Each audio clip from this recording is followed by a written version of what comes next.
Back at the Naturopath. Thanks for coming back to my channel. Before we jump into this video, don't forget, at the end of the video, you can download some free resources that I've created just for you. The Candida Diet and Cleanse Starter Guide, the Ultimate Candida shopping list, the diet shopping list, and also the Candida Symptom Tracker, which you're going to find very useful. So these are all for free. So at the end of the video, just jump into yeastinfection.org/goodies and you can download these things at no charge at all. If you have any questions, remember you can always ask those and either I can get back to you or the team. So thanks for tuning in and we'll catch up with you at the end of the video.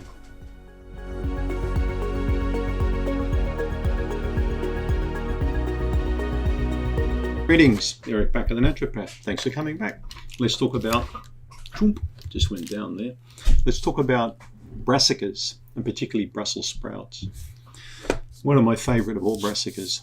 They're hard to grow. I've been trying to grow Brussels sprouts now for a few years and there's only a small window during the year when they're best planted because they take a long, I think 18 weeks or 16 weeks to really mature. So we pulled our 6 plants out and I think I only got about, I don't know, 40 or 50 off there, but yeah, I love them. They taste fantastic.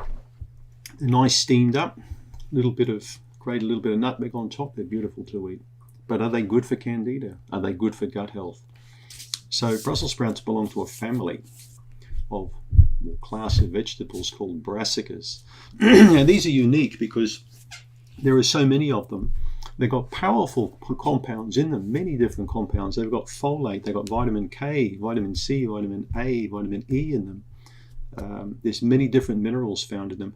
And particularly in the tops, if you look at kale and the brassicas, the top of the plant can be 20 to 25% protein, so quite high protein too. Lots of fiber, very nutrient dense food.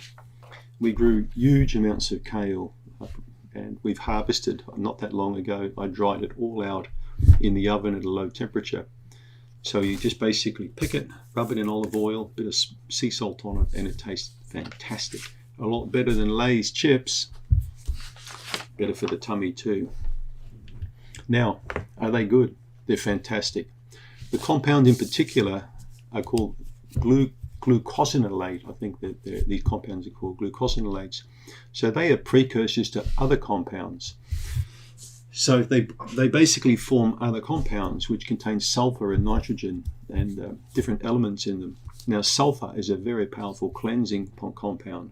I'm growing garlic, for example, in the garden at the moment that gets this fungal disease called rust. But I find when I spray it with sulfur every 14 days, the rust is curtailed. So again, a fungus on garlic, would you believe it? A particular type of fungus called rust, but the sulfur spray knocks it right back. So this is my best garlic I've grown this year because I've worked that sulfur connection out. But what about fungus inside the body? Well, there's sulfur in brassicas.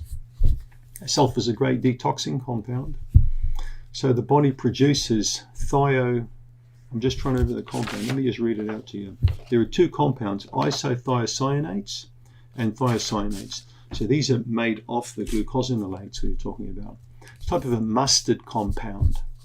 I think it's known as a mustard compound. So very cleansing, antimicrobial, antifungal, one of the best vegetables to eat.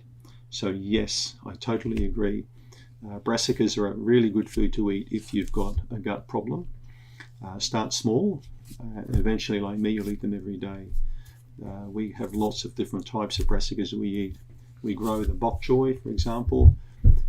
There's gai lan, there's bok choy. There's all sorts of Chinese vegetables that are great in stir fries. Of course, there's cabbages. There's arugula. There are so many types of brassicas you can enjoy. But I recommend that you try and make a habit of eating brassicas on a very regular basis because they're super good for your health. All right. The only issue is some people talk about the goitrogens. Okay, they contain goitrogenic compounds. So if you've got sufficient iodine in your diet, you don't have to worry about the brassicas. But animal studies have shown that when animals eat lots and lots of kale and lots of cabbage, that they develop a thyroid problem. But they also found that when these animals have sufficient iodine in their diet, they don't get that problem. So that's the secret. Right? Thanks for tuning in. Greetings, it's Eric Backer again, the naturopath. I hope you enjoyed that video. Remember, go to yeastinfection.org/goodies if you want to download my free resources I've created just for people like you. These are things I used in the clinic for patients, and you'll find them very useful. It's the free Candida diet, the cleanse, so it's a good introduction on how to set your program together. There's the ultimate Candida diet shopping list, and there's also the Candida symptom tracker. yeastinfection.org/goodies. Thanks for tuning in and subscribe. Thank you.